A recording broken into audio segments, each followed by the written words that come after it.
C. Joseph Vijay எனும் நான் சட்டப்படி அமைக்கப்பெற்ற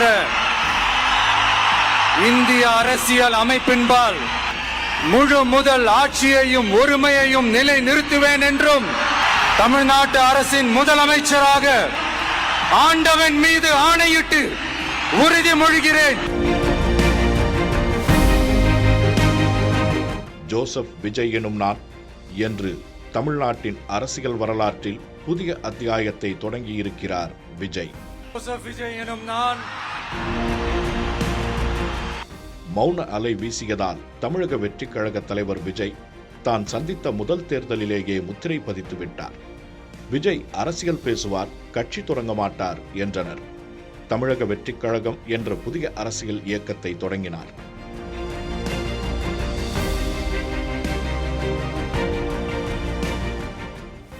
கட்சி தொடங்கிய விஜய் மக்களை சந்திக்க மாட்டார் என்றார்கள். ஒவ்வொரு மாவட்டத்திற்கும் நேரடி பயணம் செய்தார். தொண்டர்கள் சந்திப்பு நடத்தினார்.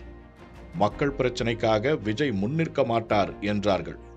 பரந்தூர் விமான நிலைய நில எடுப்பு பிரச்சினைக்காகவும் ஆணவ கொலைகளை தடுக்கவும் போராட்டங்களை முன்னெடுத்தார். தேர்தலை சந்திக்க வேட்பாளர்கள் நிறுத்தக்கூட விஜய் கட்சியில் ஆளில்லை என்று பேசப்பட்டது. 234 தொகுதிகளுக்கும் இளைஞர்களை, பெண்களை வேட்பாளர்களாக நிறுத்தியது தமிழக வெற்றிக் கழகம்.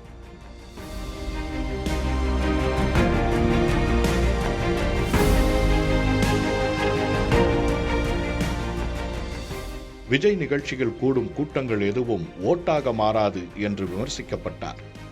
108 தொகுதிகளில் வெற்றி பெற்று தமிழ்நாட்டின் தனிப்பெரும் கட்சியாக உயர்ந்தார்.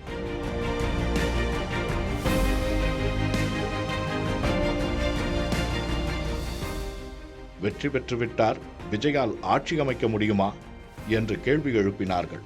தன்னை எதிர்த்து போட்டியிட்ட திமுக கூட்டணி கட்சிகளை தன் பக்கம் அழைத்து பெரும்பான்மை ஆதரவோடு ஆட்சி அமைத்தார்.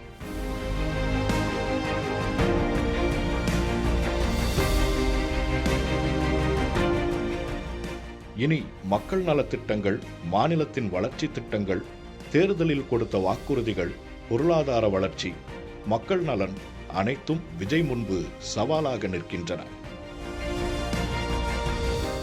விஜயின் அரசியல் வாழ்வும் பல கட்ட போராட்டங்களை தாண்டியே வந்துள்ளது. எதையும் சுலபமாக பெற்றுவிடவில்லை, இதையும் கடந்து சாதனை படைப்பார் என்கின்றனர் விஜய் ஆதரவாளர்கள். தலைவா, காவலன், கத்தி, சர்க்கார், மெர்சல், ஜனநாயகன் என்று கடந்த 10 ஆண்டுகளுக்கு மேலாக தான் நடித்த திரைப்படங்களிலெல்லாம் அரசியல் கருத்துக்களை முன்வைத்து களத்தை தயார் செய்தவர் விஜய்.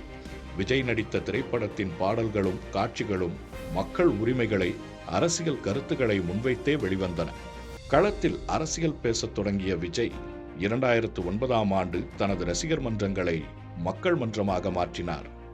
மருத்துவ முகாம்கள், விலையில்லா உணவகம், கிராமங்களில் படிப்பகம் என்று மக்கள் நலத்திட்டங்களை செயல்படுத்தினார்கள்.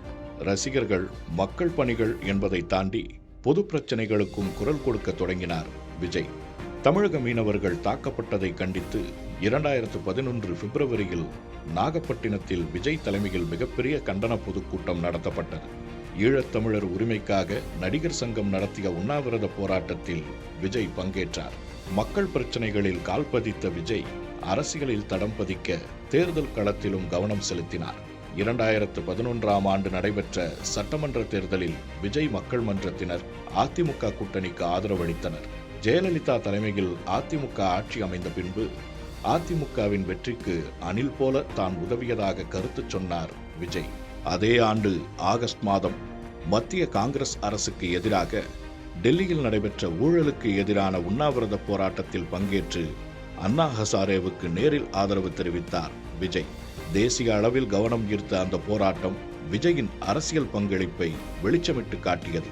2014ஆம் ஆண்டு நாடாளுமன்ற தேர்தல் காலத்தில் பாஜகவின் பிரதமர் வேட்பாளர் மோடியை கோவையில் சந்தித்து பேசினார்.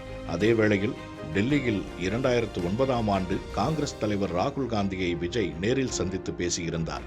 அப்போது முதல் ராகுலுடனான நட்பையும் தொடர்ந்து வந்தார்.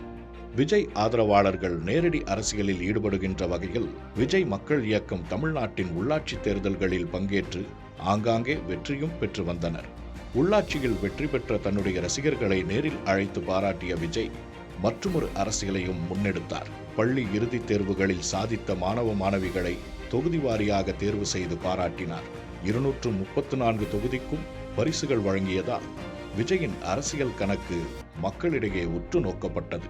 களத்தில் எதிர்பார்ப்பை அதிகப்படுத்திய விஜய் திரையில் மட்டுமின்றி நிஜத்திலும் முழுநேர அரசியல்வாதியாக மாறினார்.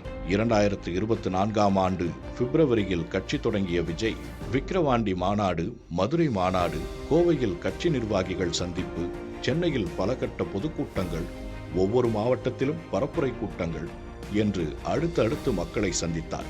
2024இல் நாடாளுமன்ற தேர்தலையும் அதன் பின்னர் நடந்த ஈரோடு சட்டமன்ற தொகுதி இடைத்தேர்தலையும் புறக்கணித்த தமிழக வெற்றிக் கழகம் 2026 சட்டமன்ற பொதுத் தேர்தலை முதன்முறையாக எதிர்கொண்டது. மாநிலத்தில் ஆளுங்கட்சியான திமுகவை அரசியல் எதிரி என்றும், மத்தியில் ஆளுங்கட்சியான பாஜகவை கொள்கை எதிரி என்றும் அறிவித்து தேர்தல் களத்தை சந்தித்தது தவேக.